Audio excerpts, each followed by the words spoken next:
All right, guys. So I've been waiting like an hour to film the wrap up on this video. My neighbors were gone all day and their dogs were just barking nonstop, so that didn't sound good on camera. But I think we got the scale shop, the little one, set up for USTE for the Diorama gallery. Really hoping we can get us a trophy this year and something, whether it be one of the rat rods or the build or the garage or both. But you never know.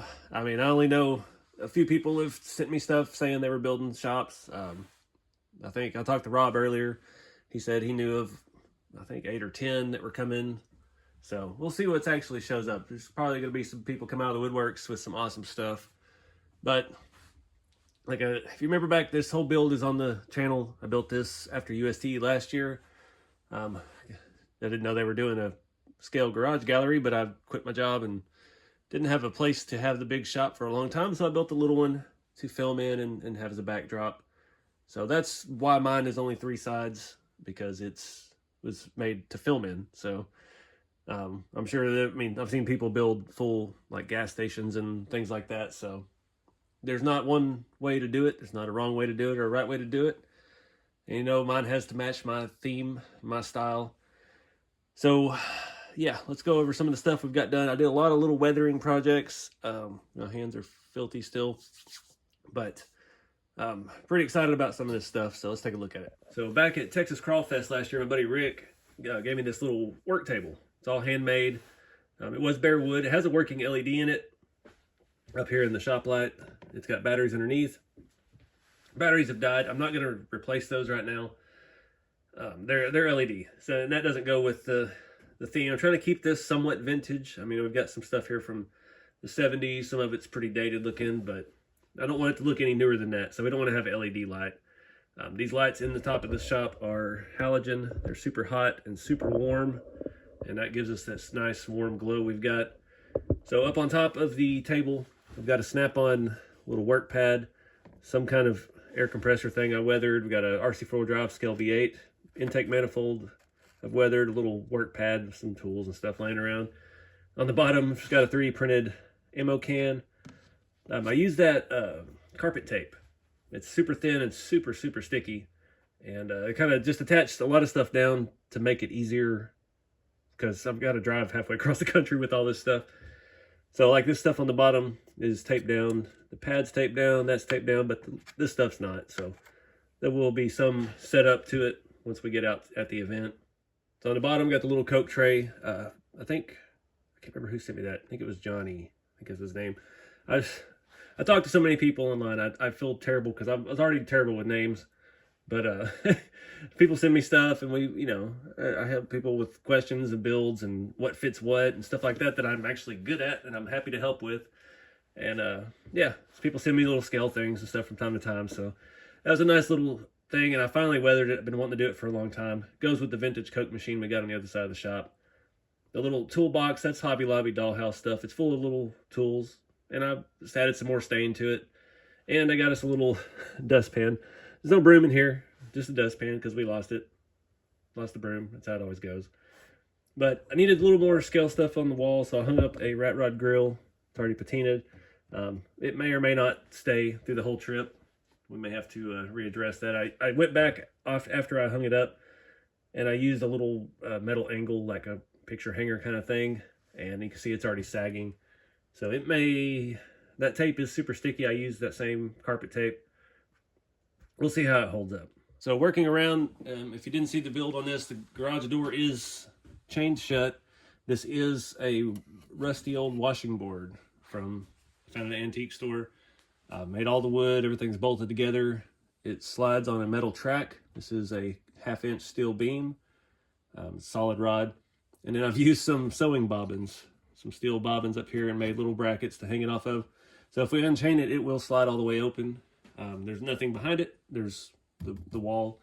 Use like that 1/4-inch hardboard stuff that I just happened to find and bought to build this shop with because I didn't have anything else going on. But the main thing with this shop is all this wood is actually vintage wood. These were clippings or millings or leftovers from a 100-year-old wood mill. And the guy on Etsy cuts them down and makes them whatever size you want. So I ordered a bunch of different kinds of wood. We got mahogany, we got red oak, white oak, and I think that's the only variety I had. I don't remember. It's been a while since I built it, but all that stuff, and we stained it. I made the beams and stuff, the truss, or all the structure of the building from just craft wood from Hobby Lobby and Home Depot and wherever I could find it, and distressed it, stained it all, and yeah, really digging that. The 3D printed light switches and power outlets, just some little scale stuff. This was my weathering class last year at UST with these hubcaps. Wes made, sent me a bunch of those hubcaps to do at the class, and I thought it looked cool. It's kind of a, I think a mid-late 50s Chevy hubcap, along with the tailgate. That was one of his, he vacuforms stuff, and he sent me some scraps that he didn't like for his projects, and yeah, just weathered them, hung it on the wall. Dollhouse windows. You see I've got my air compressor back here. This is the functional one, and if the paint hasn't dried, it will still function. It's not working now. We've got too much rust on the wheels. The fake rust has actually rusted. So that air compressor was an eBay find, I think. It was super detailed, but it was too stark, too plain. So weathered it up a little bit. You see I used a mix of rust streaks and black pigment and pigment binder on just about everything that we did. And it came out really good. I did add a hose. That's just a ESC wire. I glued it onto, it has a little gauge, and I crimped some scrap metal around the end so it looks kind of like a quick connect on an air hose, unless you look too close, and then you can see what it is. But from back here, it looks pretty cool. But yeah, I just needed a little bit of love on that to age it up a little bit. Part of why I went ahead and did that is because that style of air compressor, every old shop I've ever been in or ever seen had one of those kind of air compressors. A massive 3-cylinder compressor on a little bitty vertical or horizontal tank. I mean, it's just, everybody now has got the big 60-gallon uprights with at least a 1 or 2 cylinder thing, but those old ones like that, kind of period correct for me. So that's what I went with. I think it looks good. Let's move on around the other side. So I've had the Coke machine for a long time. It's been in the other scale garage forever. I did weather that one up a long time ago. I have another one of the same Coke machine. It is the most scaled Coke machine I've ever seen. The door actually opens here, and there's bottles inside, but that's not the kicker. The whole thing, I just broke the handle, because why not? The whole thing opens. I just broke that one. I'll have to glue that handle back in so it doesn't fall out. But there's actually like rows of Cokes that feed into each slot, and it's got the full like refrigeration unit on the bottom. And it's actually a coin bank. You're supposed to put coins in there, and it stores them in the bottom, and it played music at one point. I guess the weathering stuff got in there and made that brittle or something, but it is what it is. I'm not going to have it open. And the little pedal car we did on the channel a long time ago, that was probably 4 or 5 years ago. Those little scale, they're like 1/10 scale pedal cars, and they had little airplanes and all that stuff, and it just was cool. I hacked it up and lowered it, and we weathered it up a little bit and made it look cool. So figured that'd be a nice little touch to have up on display. And in this corner, I like hanging car parts on walls. I actually had some car parts on the wall in my in my house. Had my 58 door and a 58 Apache grill hanging in my house. So we've got a square body fender. I had both of those in the other garage hanging above the big roll-up door, and it just kind of seemed to fit perfect right there. It's nicely patinaed. That was from a scrap body, I think, when I cut up to make the short bed. And yeah, had perfectly good fenders, so I cut them off and weathered them up and just used them as display pieces. But the real kicker, the thing I'm most excited about, is the drill press over here. So my buddy Dustin at the 110 Rod Shop gave me this drill press a long time ago. It's fully 3D printed. He designed it, printed it himself, and yeah, I think his wife painted it, and I got it. I weathered it, of course, and it's just kind of been in the background in different garages and things here and there. I did go ahead and use the carpet tape to tape it to the floor because it is super lightweight, being 3D printed. It does have an actual drill bit in the press. And yeah, wanted to take it a little bit further. I am going to get more shavings. You saw I drilled some holes in some metal just to make shavings, and we glued some shavings here to the worktop.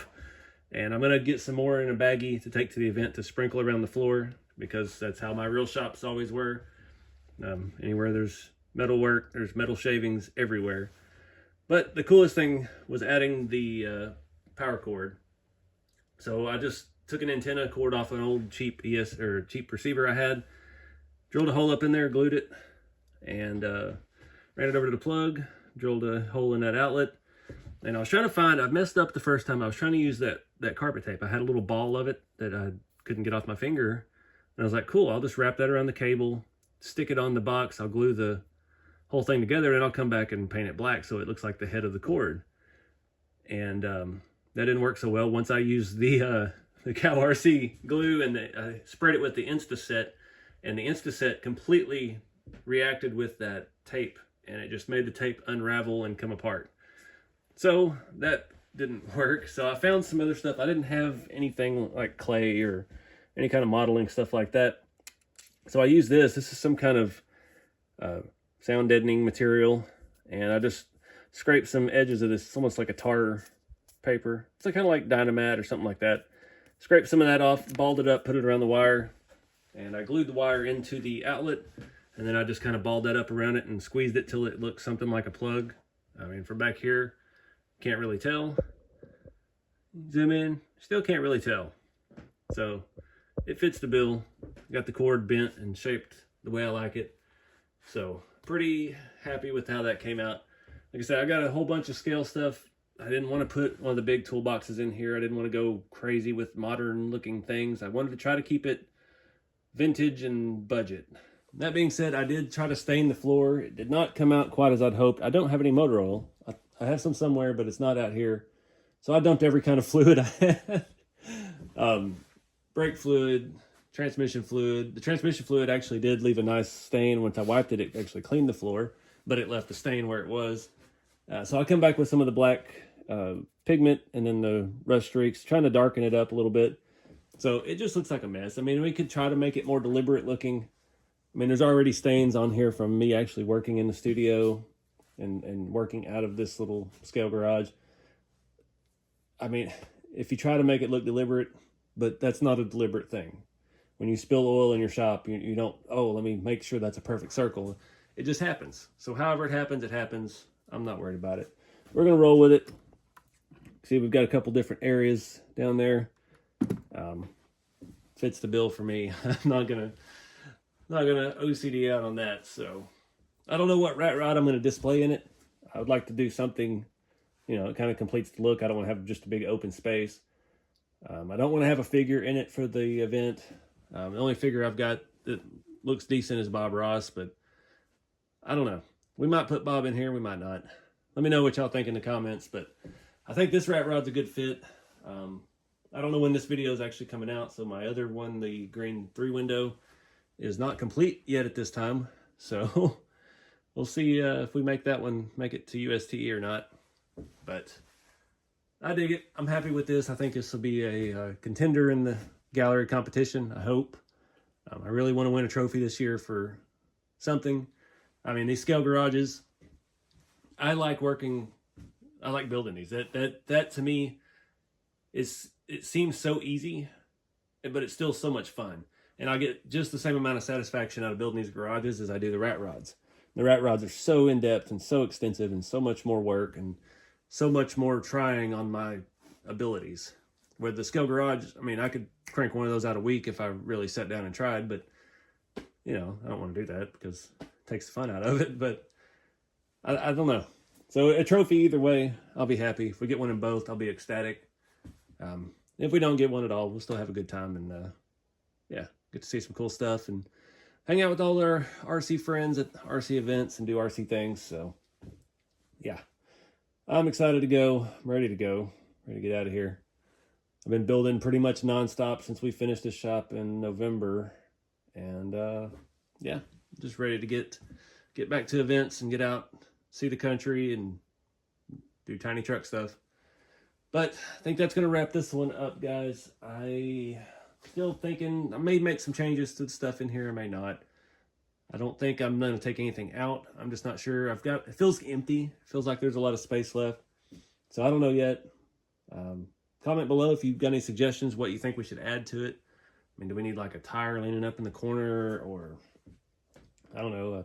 I really would like to get like a, I don't know, a 1978 snap-on bikini calendar to hang on the wall, but I don't really know where to get one of those. And last time I tried to print my own miniature calendar, didn't work out very well because I didn't have a high enough quality printer. But let me know in the comments what you guys think. And yeah, we'll see you out there. We've got USTE in February. I think it's the 17th to the 19th. I've got Texas Crawl Fest, April. I forgot the dates already. We've got Beat the Creek in May in Maysville, Kentucky. And yeah, after that, I'm open. We may do Axial Fest Badlands again this year if the Big Squid guys invite me back with them. And I don't know. Hoping to make it to Proline by the Fire. I really want to go to California and do one of those events this year. I was planning on it last year, but we started building the shop and things just kind of got out of hand. So couldn't really swing another cross-country trip. But anyways, get out there and do something with a hobby. Get out there and go to an event and just check it out. A lot of great people, a lot of great builds, a lot of great ideas, and everybody's willing to share. That's what's so great about it, is just like we do here on the channel. I'm not here trying to be better than anybody. If you see something I did, do it. You like it, make it yours. Change it. Everybody's got their own interpretation.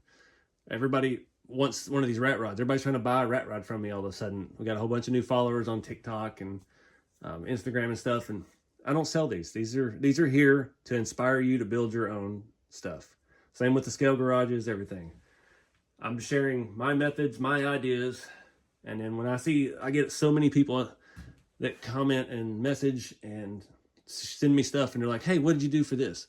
And I'll tell them, oh, it was this and this tire. And then they'll send me a picture of the truck they built. And it's like, awesome. It's kind of like mine, but it's not. It's got their own take on it.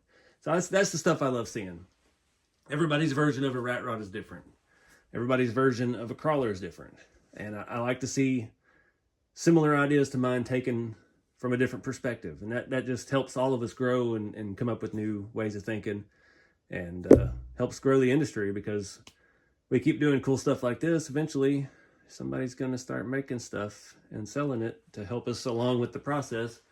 But I've been trying to do that for 3 years now. I'm having a slow go at it. But maybe this is our year. So keep it scale, guys. Get out there and enjoy the hobby. I'll see y'all in the next video.